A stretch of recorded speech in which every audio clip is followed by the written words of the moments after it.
Oh man, how long was it since I've been on here? Whoa, wait. What is this? Oh, that's real mature. Yeah, please forgive me for having two jobs and having this thing called a life for the past few years. Yeah, truly I have become the worst monster on the face of this planet. Well, it doesn't matter anymore. That's in the past. So, I guess to make up for a little bit of lost time, how about I review a video game? Ah! Well, that's just straight up rude. Any particular chance I could review anything but this?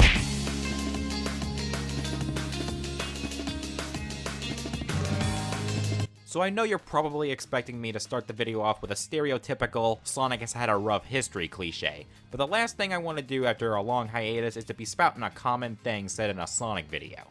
Besides, Sonic isn't that horrible. Sure, not every game is a home run, but there are still some damn good bangers in there. Plus, not every franchise is perfect. So instead, how about we just jump right into the topic at hand. Here we have Sonic Boom Rise of Lyric, the other game from Sonic that's named one of the worst games ever made. So how did this happen? How did this specimen come about in our gaming libraries on a console that didn't do well?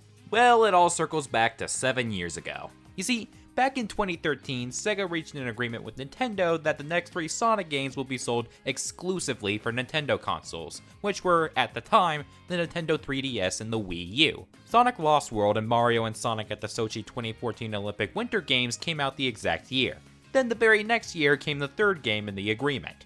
The funny thing is, it wasn't just one game, but more so 2 games and 1 TV show under the name of Sonic Boom. The self-entitled TV show would be aired on Cartoon Network on November the 8th, and the games, under the names of Shattered Crystal for the 3DS and Rise of Lyric for the Wii U, would follow a week afterwards. Sega was basically hyping the utter shite out of Sonic Boom. The way they were advertising the TV show and the games made it sound like they were going to be the best thing to ever come out of the Sonic franchise. Unfortunately for them, that absolutely did not happen. Not even close, in fact. Now, the TV show did fine all on its own. I haven't seen every single episode, but from what I did see, it was pretty entertaining with some funny writing and quick simple fun for episodes that only lasted around 11 minutes. Nothing to brag about, but it does have its moments. The games, on the other hand, were met with anything but positive feedback. And I literally do mean anything but positive. The sales were nothing worthy of redeemable quality either. You want an idea of how really bad they were? Well, most Sonic games usually sell about 1 million copies. That's including their weakest titles like Shadow the Hedgehog and Secret Rings. You want to know how many copies were sold for both these games combined? Well, let's try about 6,200,000. That's combined, mind you. The only other Sonic game that didn't hit over 1 million copies was literally a game that came out a year before that. That being Sonic Lost World with 7,100,000. Making both of these the worst selling Sonic games to date. God, can you even imagine how many copies were sold separately? Because I don't know about you, but I sure as hell don't want to comprehend that.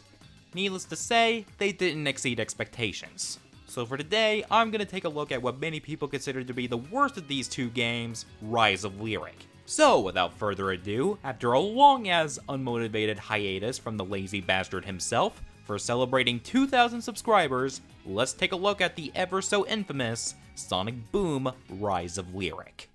So Rise of Lyric starts out in your typical how we got here scenario, where Sonic himself gets blasted by green neon fart lasers and ends up buried beneath a pile of rocks, which apparently have a mind of their own, seeing as how they're literally moving towards him to cover him up. Ooh man, moving rocks. I don't trust them. Never have, never will. You never know when they might attack you, you know? That's why I have my own Beware of Rock sign on my front yard. You know, to send a message. Then we cut to 1 day later, shown in generic text that can easily be made in any video editor program ever, as Sonic and his friends, Tails, Knuckles, and Amy, chase after Dr. Eggman. A chase sequence along with some platforming and a couple of fights with mean nasty robots later, and the gang stumbles upon an ancient tome that apparently has carvings that look like Sonic and Tails. Once inside, they uncover an imprisoned snake by the name of Lyric, which they accidentally set free. Apparently, Lyric recognizes Sonic from 1,000 years ago before he was trapped inside, but doesn't want to harp on that and captures the peanut gallery. Not for long, however, as Tails uses his Einstein brain to free them from the beams trapping them in place. They meet up with an oldie bag of bones here and discover that Lyric was locked away in that tome to stop him from essentially doing every single main villain gold cliche in existence. He's the last of his kind, known as the Ancients. Yeah, really clever name, I'm sure. And they use these crystal thingamabobbers for power and control rather than peace and harmony, so to speak. Now the group sets off on a journey to gather all the crystals they can find so that they can stop Lyric and his evil doing once and for all. Now I can safely say that the story is the least of this game's problems. Overall, the story concept is short, simple, and straight to the point. Okay, it's nothing that fantastic, but I can at least appreciate the simple story they came up with. The writing for that said story, and especially for the characters, yeah, that's a completely different ballpark. Like, okay, for example, seeing as how Lyric recognizes Sonic from 1,000 years ago, does that mean that Sonic had a descendant during that time? Especially considering that there's a carving that looks just like him and Tails in that tome? I mean, I would never know because they never really capitalize on that. And did Lyric just decide that peace and harmony and, well, life on Earth in general was too boring for him and that's why he became such a threat?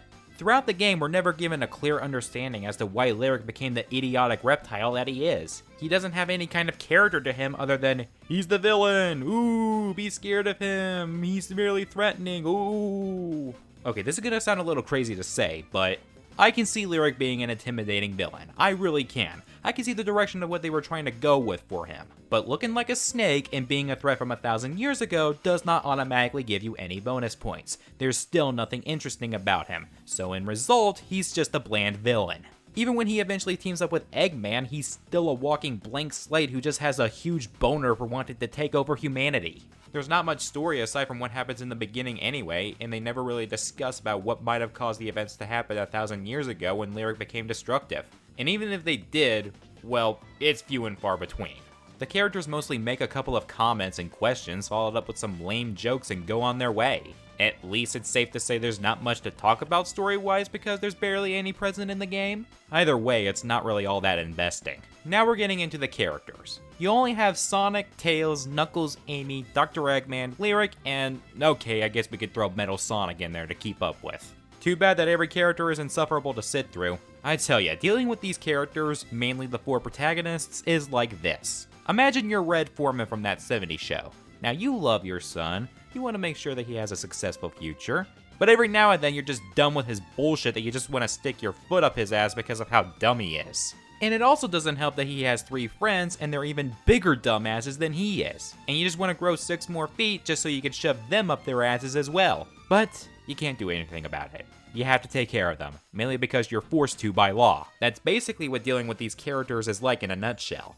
Come to think of it, these guys literally are the cast of that '70s show. Except there's a group of numbskulls who are at least entertaining to be around, and then there's these assholes who can't make you laugh to save their lives. Now, I'm not saying that Rise of Lyric shouldn't be comedic. I don't mind them throwing their fair share of comedy attempts in here to entertain the audience. That's not my problem. The problem is that the jokes they try to make are jokes that only toddlers would laugh at. Honestly makes that E10+ rating very misleading. But it's okay, we got you covered there. We also have Sonic and his friends literally pointing out the obvious and shouting random points of dialogue on every single measly little thing that they do. I lost count in the amount of times I've heard, Here's a bounce pad! Look, there's a bounce pad. Here's a bounce pad! Bounce pad. or even, Look at all these rings. Never grab too many rings! Sonic, you have to spinball to open the gate.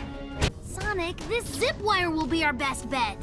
throughout my whole session. And let's not forget one of the most helpful hints of all time. One of the most wonderful pieces of advice ever incorporated into a video game. Look, ramps!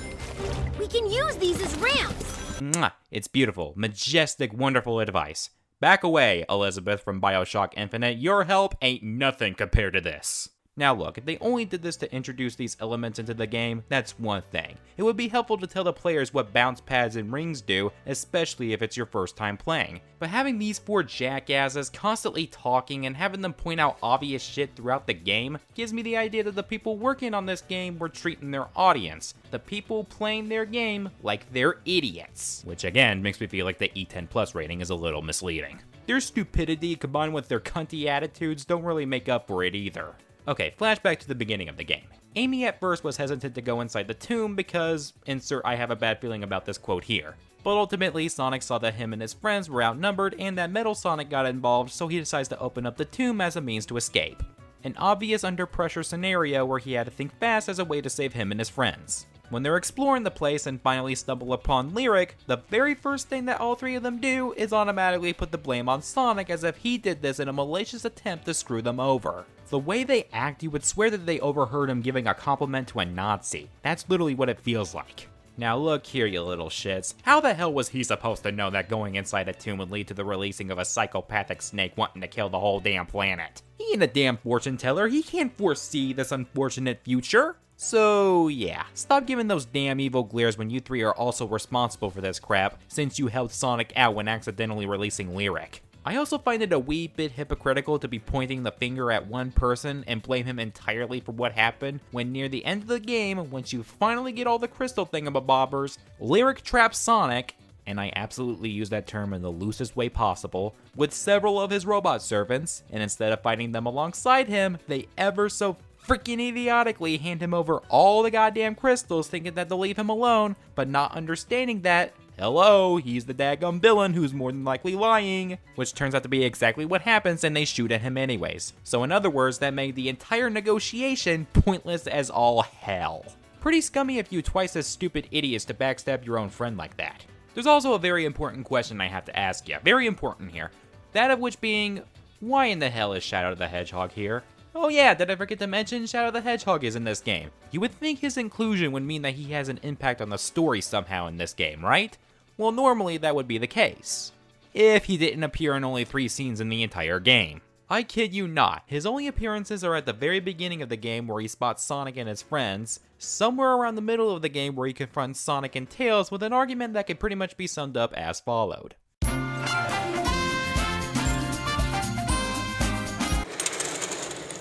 You and your friends suck ass. No, you. No, you. No, you. This is getting us nowhere.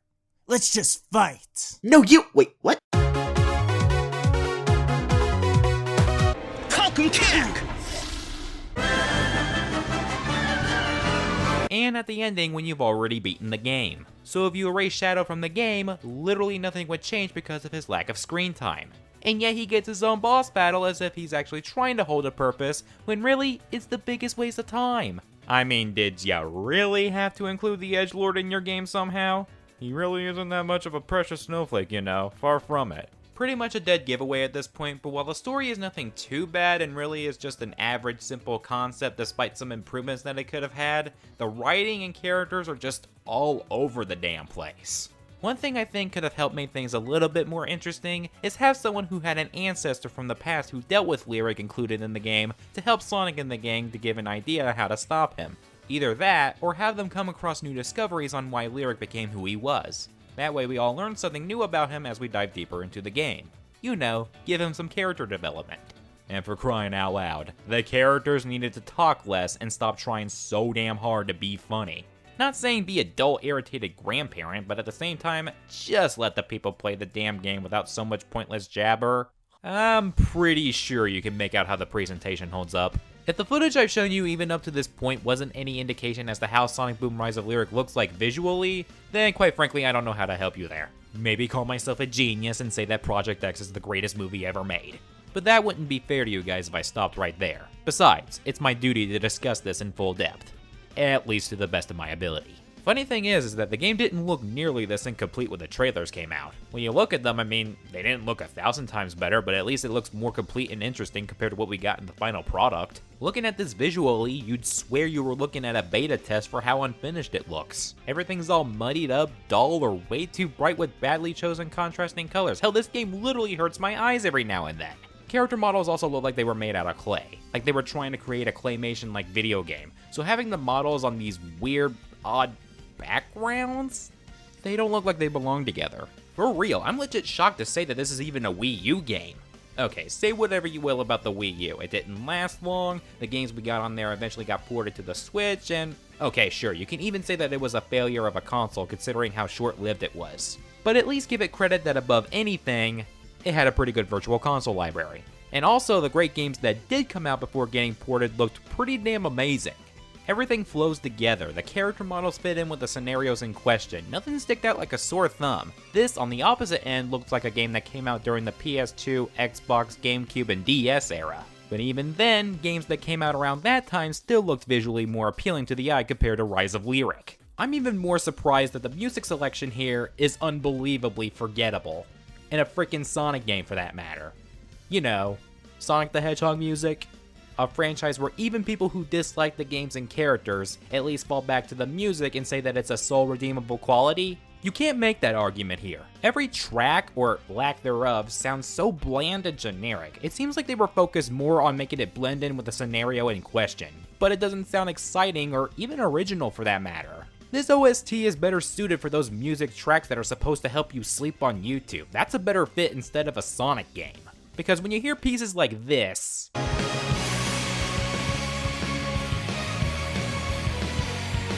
compared to this,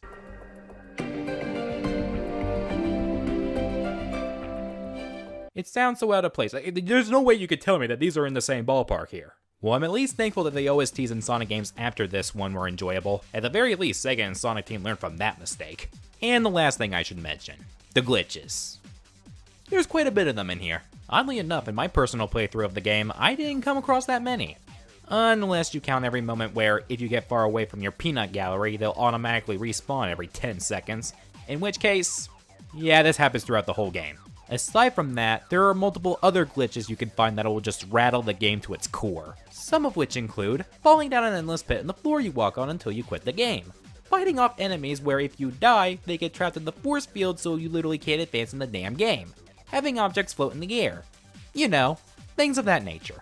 There was even a glitch that went by the name the Infinite Knuckles Jump, where you constantly jump while playing as Knuckles, pause the game, and repeat the process. You could literally pass through parts of the game just by doing this one glitch. It was quite fascinating. But too bad you can't test this glitch out anymore because Sega patched the game soon after so that it can no longer be done. Yeah, go figure. The only thing people actually liked about this damn game, and they decided to get rid of it. Now the other bugs and glitches, let's not bother with them whatsoever. The Infinite Knuckles Jump, we gotta patch that shit up. Really nice to know where your priorities were, guys. Despite that, the glitches are arguably the best part about the game because it just shows how broken and absolutely bonkers the game gets. Still nowhere near as hilarious and fascinating as Sonic 06's Glitch Fest, but I guess it's better than nothing? Even with that, it just goes to show how unfinished this game is. I mean really, this game came out in 2014. We shouldn't be having these issues in the 2010s. I thought we had learned our lesson on how to take our time to polish out these games and actually run them through gameplay tests before finalizing. And unlike Sonic 06, this game wasn't rushed in the slightest. The fans didn't demand for the game to come out on an anniversary this time around, so they had all the time in the world, and this was the final product?